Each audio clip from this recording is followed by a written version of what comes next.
Thank you so much, Barry. Thank you to everyone who's joining in, and especially kudos to Mitch, and a big warm thank you for D2L for having me here at Fusion. And again, my name is Mfon Akpan. I'm a business professor at Savannah College of Art and Design, otherwise known as SCAD. I'm also a part-time faculty at Harold Washington College in Chicago. And I just wanted to spend some time with you to talk about a platform. So, and it comes in two areas. So there's a creative side to it, and then there's an app, and it's called MAKAR. And what it allows you to do is to create your own augmented reality experiences and virtual reality experiences. And I think this is very relevant, especially now when we're in the period of pandemic and we're teaching virtually and we're looking for different ways of engaging our students, particularly ways we can engage them using synchronous and asynchronous methods in the learning management system. So just to give you the overview, let's see if I can get us started. There we go. Wanted to just tell you a little bit today about what virtual reality is and how it works, tell you what the MAKAR application is and how to use it, answer any questions you may have about virtual reality, augmented reality, the app itself. Then after that, I have an activity where you actually use the app. So I put together a whole experience for us to use the app. So I want to save that for the very end. Now, just to give you some background on what prompted me or inspired me to look into, learn about, start using virtual reality is this gentleman here in the picture. His name is Scott Showalter, really nice guy. Got a chance to meet him at a conference for accounting professors, American Accounting Association. So great conference, similar to Fusion. And he was giving a presentation on how he used Second Life in the classroom to teach his students accounting. And that really sparked me to try to dive into more ways of making gaming, using virtual worlds more engaging to students and using it in the classroom. And that's what pushed me ultimately to learning more about virtual reality. Actually wound up writing a book on virtual reality and education, giving a TEDx talk on virtual reality and education. So it really fired me up, and had the opportunity to meet the creators of the MAKAR app as well that we're going to look at today. So what is the virtual reality? And many times we think about this headset, but what virtual reality is technically is a computer-generated scenario, simulates reality, right? It's immersive. And that means you feel like you're a part of the environment at one level or another.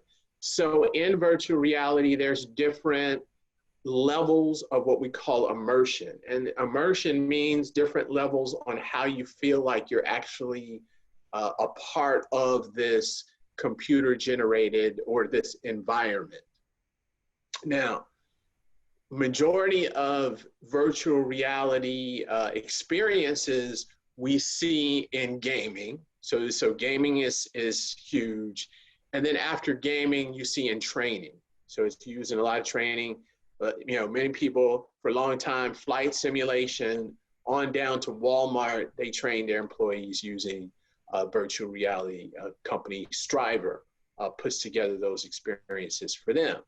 So that's virtual reality. Augmented reality, I've got this picture of Snapchat, and really augmented reality is more widely used. We see it a lot more, and really in one of its simplest forms is these filters. So if anyone's seen a Snapchat filter, or if anyone's on Instagram, Facebook, they've seen these different filters where you change how you look. That's augmented reality. You know, we talked about Pokemon Go and different games. That all ties into augmented reality. And the difference is augmented reality is a computer generated content, right? So that's similar to virtual reality, but it's superimposed over the real world.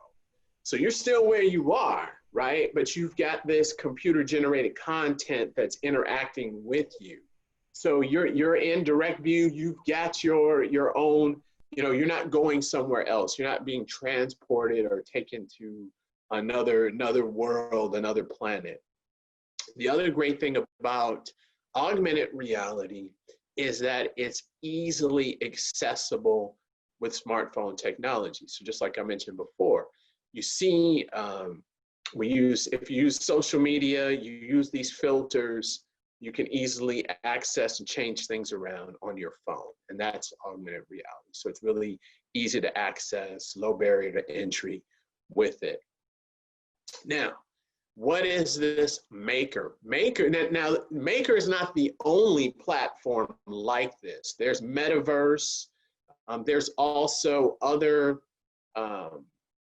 applications or programs that they have pre-generated augmented reality and virtual reality experience. Google Expedition, where you can have experiences for your students on your phone.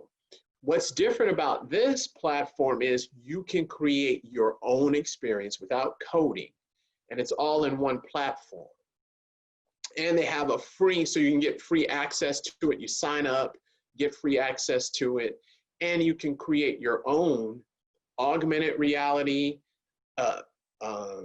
experience, or your whole total virtual reality experience.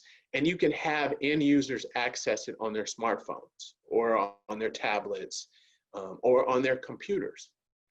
So it allows you to, as an educator, and this is where it ties in, to tie in these experiences to learning and to tie it into your classroom and to your students, to your learning management system, and how you're looking to engage with the students. And especially now, with us looking for different ways to engage, different ways to connect with students, especially as we move from asynchronous online learning to the virtual classroom, it's important to know different ways where you can connect with your students. So how does this work? Well, I've got an activity, but actually I'm going to skip over this really quick because I want to, before we go to the activity, I want to see if there's any questions about it. And then we're going to move to the activity virtually. This is the first time I've done this through Zoom. So, and that's why I wanted to take questions first. So I don't know, Barry, if there's any questions, if you're going to kind of moderate the questions, or if I go into the Q&A. Yeah, I will keep an eye on the Q&A and chat. There is one question from Kim right away. Is the content created accessible? When you say accessible, you mean accessibility ADA? Yeah, I'm pretty sure that's what she means. You would have to add that. So that would be as you being the content creator. So that was a very good question. So if you want to think about if you are making videos or you're making content for your students, you would have to add that accessibility portion to it. So that was a good question. Very good question. So it does not do that for you. I know with platforms like Zoom, where if you're making videos, it'll actually do that for you. And then to add to that question, because that was a good one, it depends on the experience that you're creating. So for example, the experience that I've set up for us to do in this presentation it's actually taking you to my LinkedIn page. So it's taking you to my LinkedIn page through augmented reality, connecting through augmented reality. Great question, though. Any other questions? Well, there is one, but I think you're going to answer it anyway. But Mary wants to know, for this exercise, do we use phones, or what are we, the attendees, going to use? Yeah, you're going to need your phone. So if you have an iOS, so if you've got a Android, or you've got an Apple phone or tablet, you'll need that. All right. Any other questions? Yeah, they're coming in now. All right, all right. So in augmented reality, can we use Maker to create our own images to interact with, or do we use another program, I guess, for the images? Yeah, both. So when you say to use your own images, you can take your own pictures and upload them to Maker and use them. So in this activity, I use my own picture that I uploaded into Maker, and the augmented reality experience that I'd like you guys to go through is what they call the target experience. So I've got an image that I've chosen, which is a LinkedIn picture of LinkedIn, one of their logos. So I use that, and then I use a headshot of mine. So to answer your question, that's my own content. So I use my own headshot. Then I'm able to have it so that once you target, so you've got to go to this actual image. So a target AR experience is different than, let's say, a filter. So on Snapchat, target means I could put this image in, for example, in the announcements, which I like to do, in announcements in Brightspace, for example. And I put the image in there. The students have to go to that announcement, and they have to scan that image in order for the experience to go through. So I can tie that to a picture. I can tie it to a YouTube video. I can tie it to other experiences. And the great thing about it is it's something that can be done asynchronously. So that means we could do it in the classroom, or we can do the activity outside of the classroom. And what happens is I get the data. So I know if the students, I can go into Maker, and I know how many students actually looked at that experience, went through the experience. So I have the data from that as well. So yes, you create your own content and you add it to a platform. Great questions. All right. Well, that's going to answer the other questions. So we'll let you move on, and we'll get more questions later. Well, no. Is there any other ones? Were there any other questions? I don't know if you directly or indirectly answered Martha's question about tracking of the student interaction, student experiences in the LMS. So as far as tracking them inside the LMS? Yeah. Well, they're tracked in and out. So of course you can track who goes into different areas inside the learning management system. But with the target, let's say AR experience, you're tracking who actually scans it. So for example, if you, with this experience that we're going to do today, I know that you scanned it because you have to go through Maker in order to scan it and activate the experience. And then I've set it up in the experience where there's actually 3 layers to it. So one is the scanning that initiates it. The second layer of activity is once you scan it, then a picture of me will pop up on your phone and on your screen. You've got to touch that picture of me. Once you touch the picture of me, it will take you, if you have linked, it's going to take you to LinkedIn. If you have the LinkedIn app, you have it on your phone, it'll take you directly to my LinkedIn page, and you connect, and you connect with me. So to answer that, there's several layers of data that you can receive. Of course, I get on the end LinkedIn, I have data. I know everyone who connected with me on LinkedIn, that's LinkedIn data.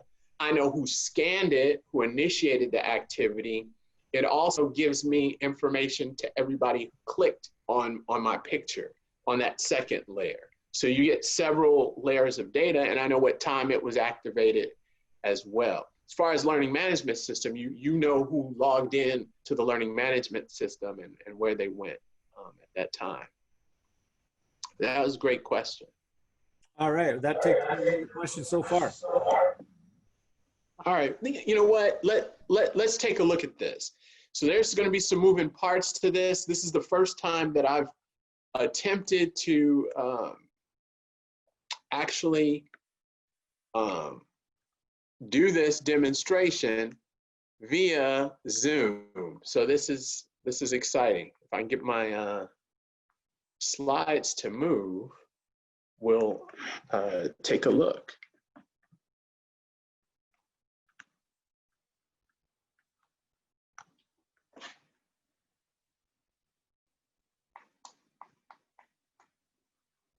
It looks like my slides did not want to move. Give me 1 second. Or maybe I can take another question while I am working with my slides. All right, there are a couple more questions. Daria wants to know, how secure is the application? When you say secure, that I can't speak on. And I'm not really sure what you mean as far as secure. Well, I would guess privacy aspect more than anything. Would it be my privacy or your privacy? I mean, of the students, most likely. Yeah, I would say there's not, that I couldn't speak on. I couldn't speak on that. No, it doesn't collect the data. So it doesn't collect the data. I got it. I saw that in the chat. Thank you for that one.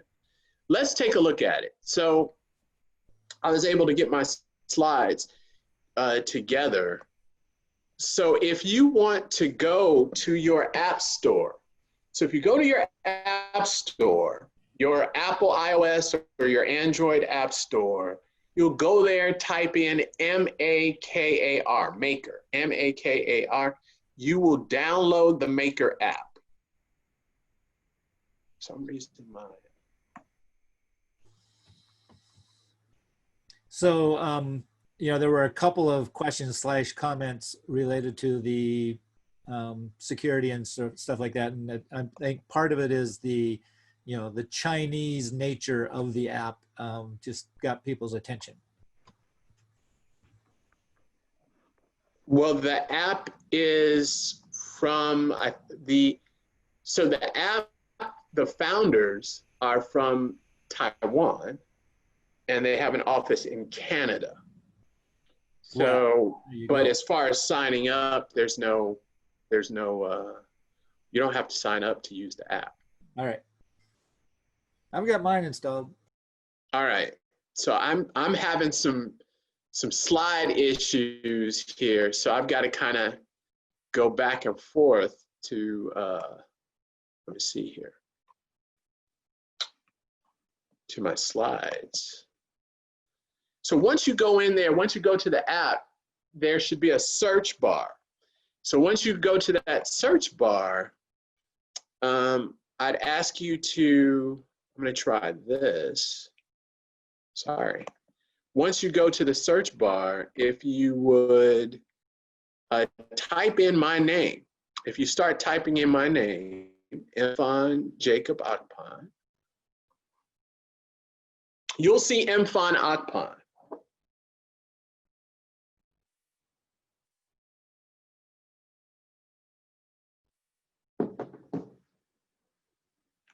There we go. I guess I'll pick on you, Barry. So are you able, were you able to find the search window? Yeah, I found it. And I got to find my reading glasses to see if I misspelled your name because it did not come up. Okay. And Okay, I see someone in there. They found me. oh, I So missed. once you find me, I would like you to go to the AR experience. Go to the AR experience, and you'll go to the one that says thank you.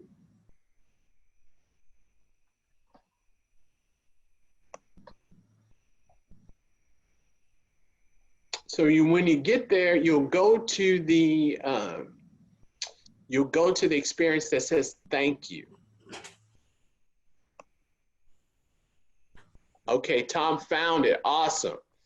So once you go to thank you, I've got some of you there. Barry, were you able to find it? Yep, I'm at the thank you page. Okay. So you should see something that says try it or experience it, right? Well, I see the target image, then project usage, or scan the target image to watch AR. So you see this on the screen right here, Yes. everybody? So once you scan, this is the target image. So when I mentioned this is target-based augmented reality, scan this image. So when you scan this image of LinkedIn, you should see a picture of me. Hopefully it's a handsome picture, but you should see a picture of me on your phone.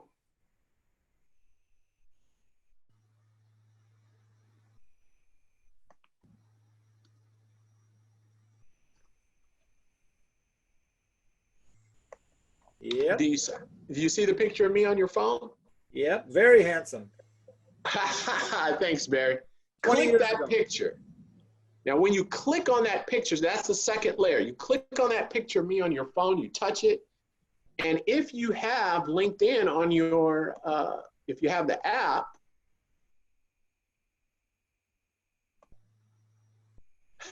thank you for the nice smiling picture. Love it. So if you have LinkedIn on your phone, so if you have the app already open and active, it'll take you to my LinkedIn page. Please connect, by the way, that would be very nice. If you don't have the LinkedIn app or you don't have LinkedIn open, it will take you to LinkedIn and then you can sign in and it will go to my page.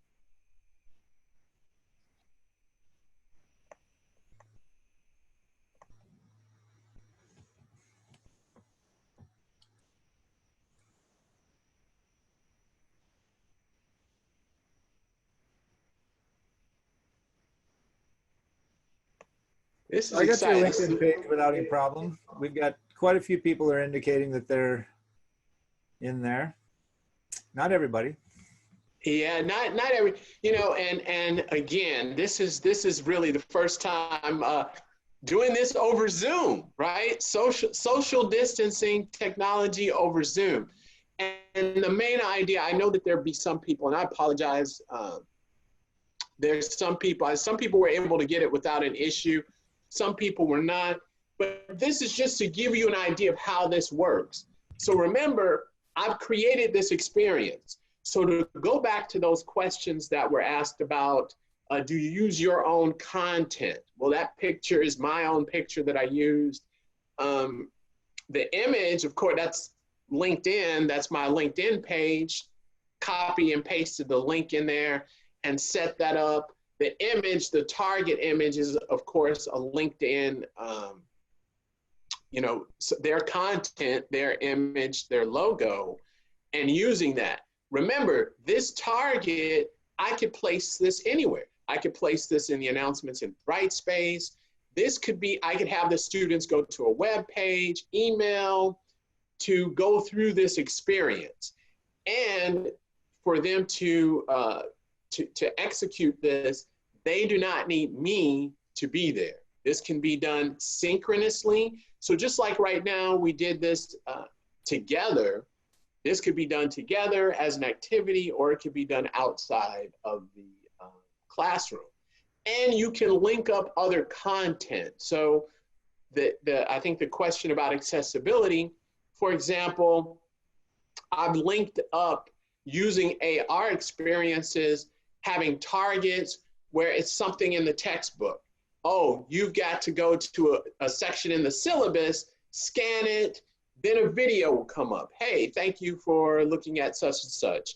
I'd like you to do this next. So there are certain things you can guide the students through videos, using the target, using different content to keep them engaged. Are they quite, I see the chat kind of moving. Yeah, it is indeed. A lot of people have gotten there, but there's still a couple. So Victoria, unless she got it, she was asking, how do you scan the image on the app on your phone when the image is already on your phone? So when you were in the Thank You app, I'm going to just tell you what my experience was. And of course, I'm an Android user. Your mileage may vary.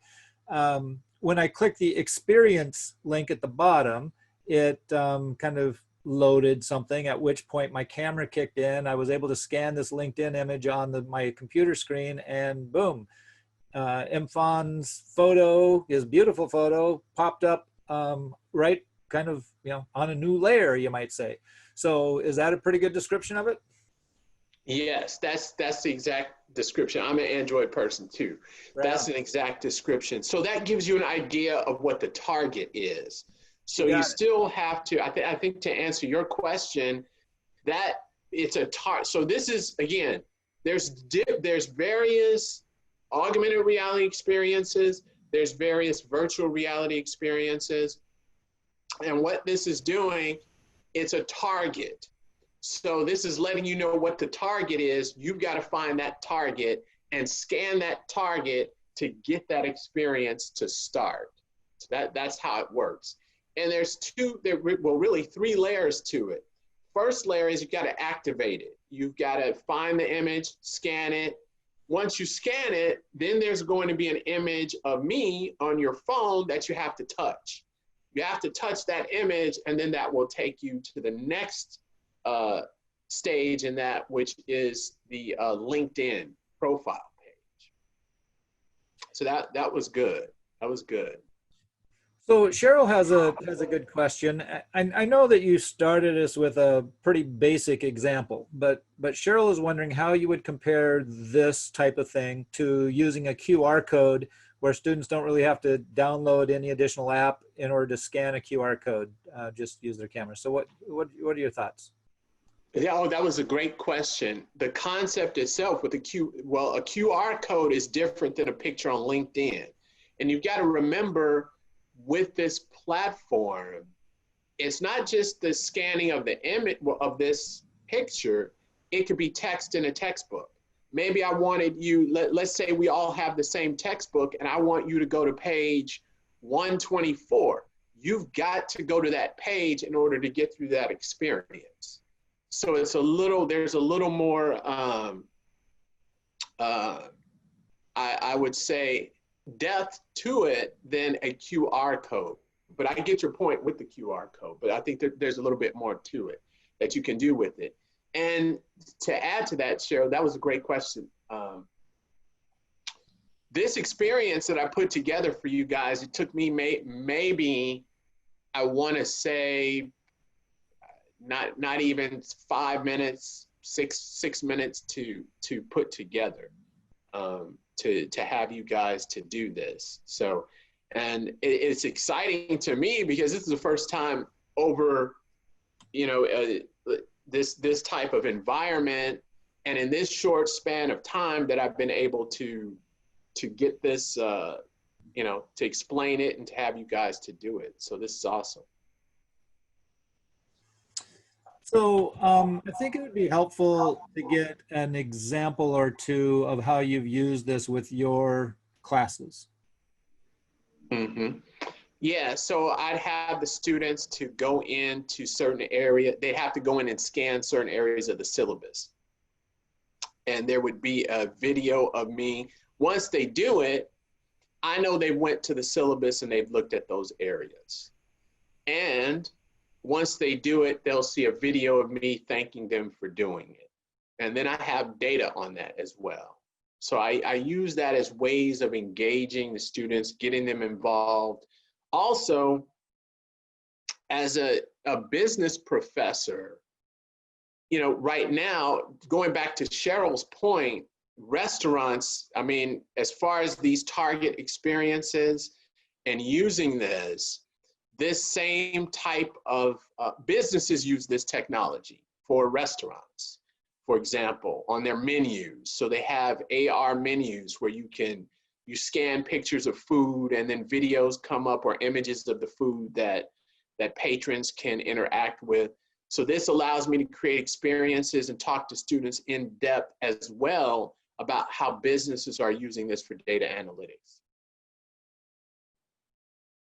That was a good question.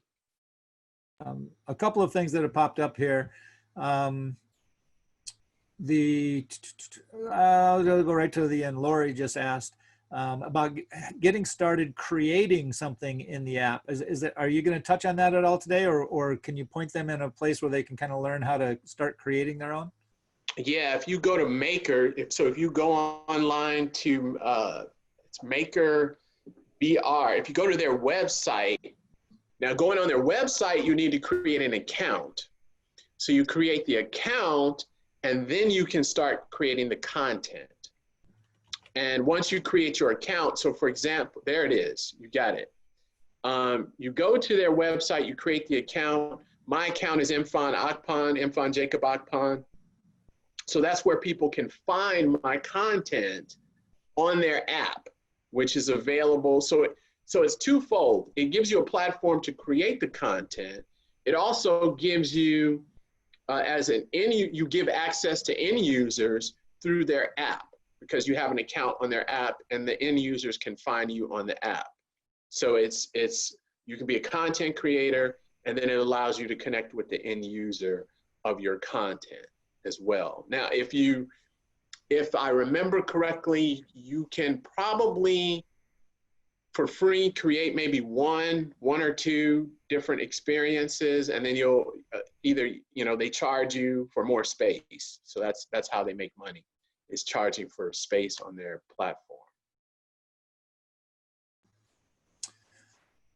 All right, so we're going to back up to questions that were asked before. You mentioned Taiwan and Canada. There is a question about if you know specifically where the user data is stored, like where are the servers located for users? I would not know where their servers are located. What I would say is this.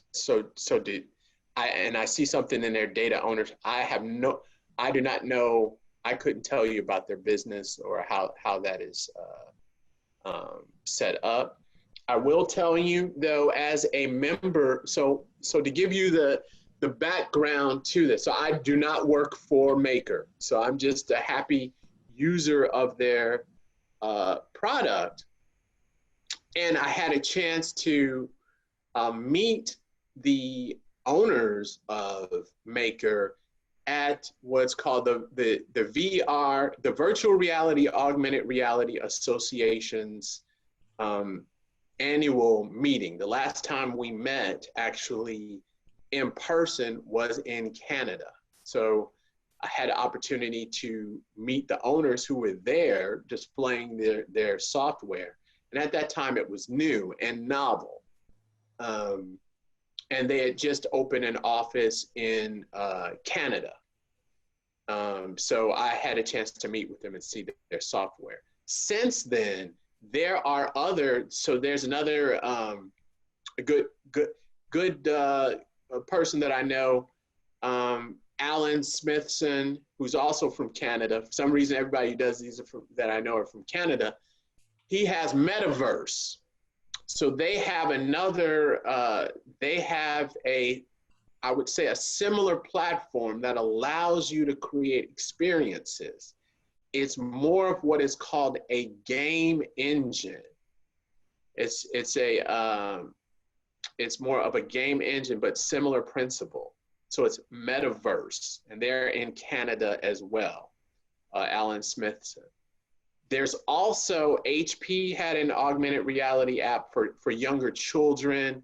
I mean, there's many different programs that allow you to use experiences.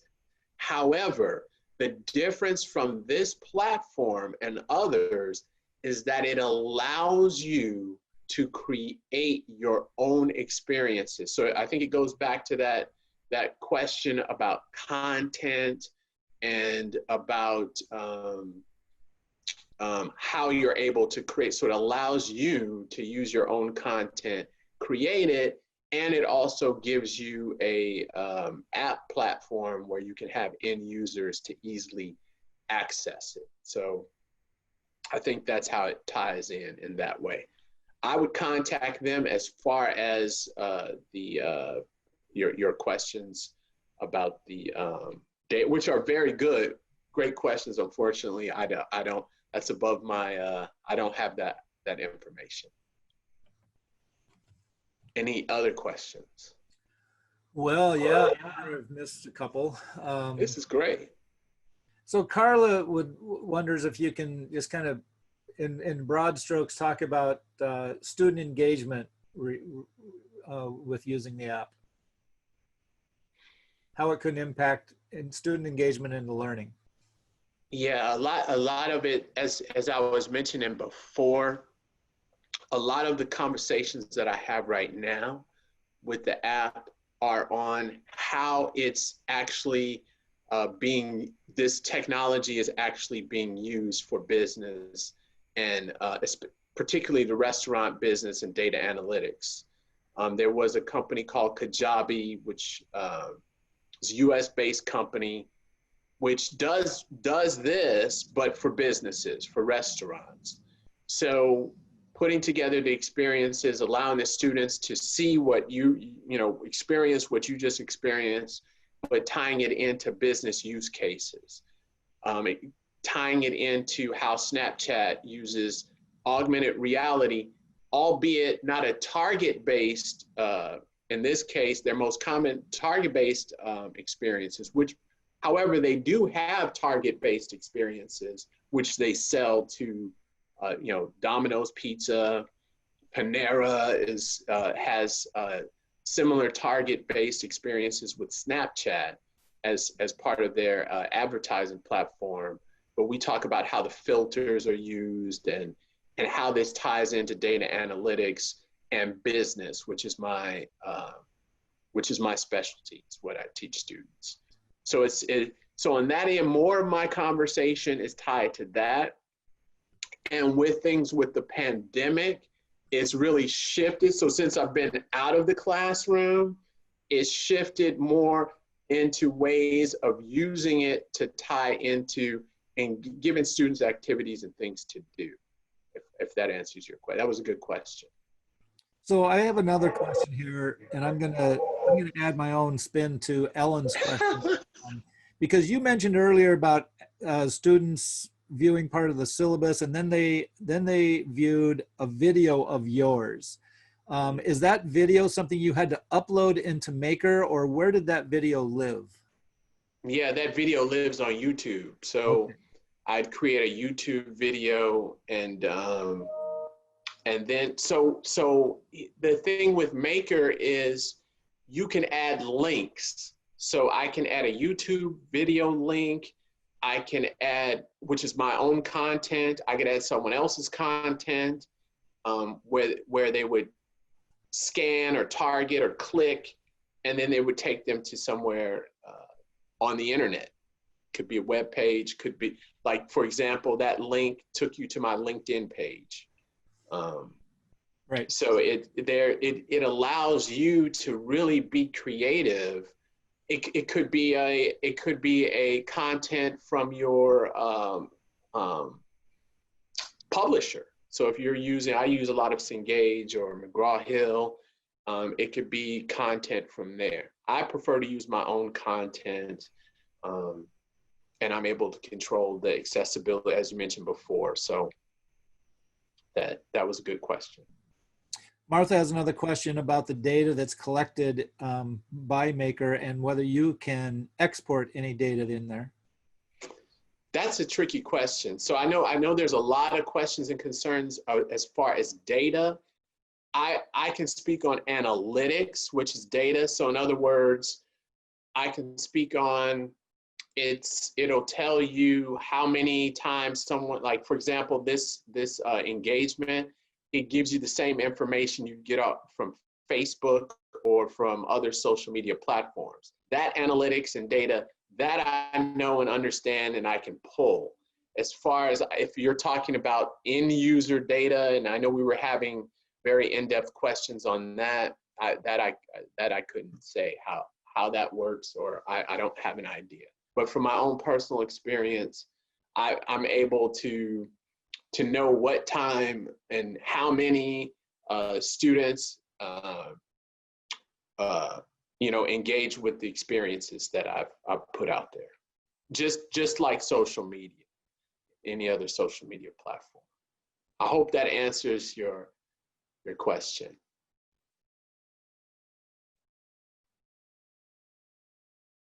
Awesome. Yeah, I think it did. So Shireen had a question earlier about whether you could make any of the content associated with your profile be accessible only to a certain group of people. If that makes sense to you on how you can show it to some people, not others. Yeah, that I don't know how to do, but you would have those who have your what you can do. First you have to give people your user ID, so they have to know how to find you. So that's number one.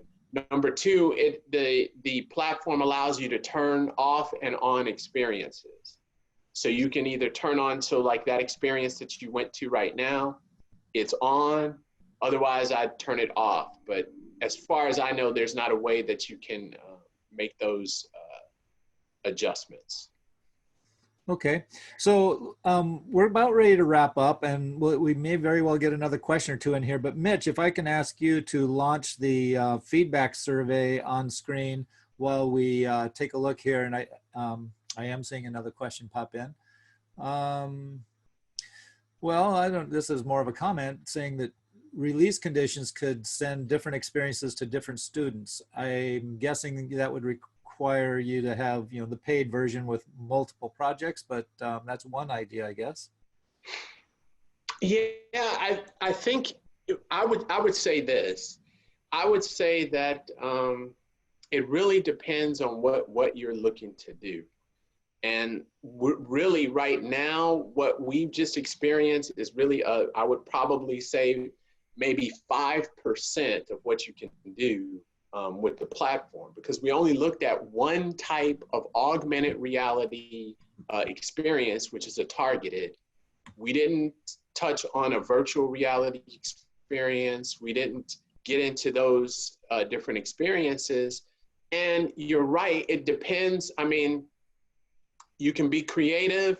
Maybe you want to just delete your, maybe you want to have use it one time, and that's it. And just have one experience with the students, or keep creating every quarter, every semester, start something fresh, delete what you're doing, and then, start over.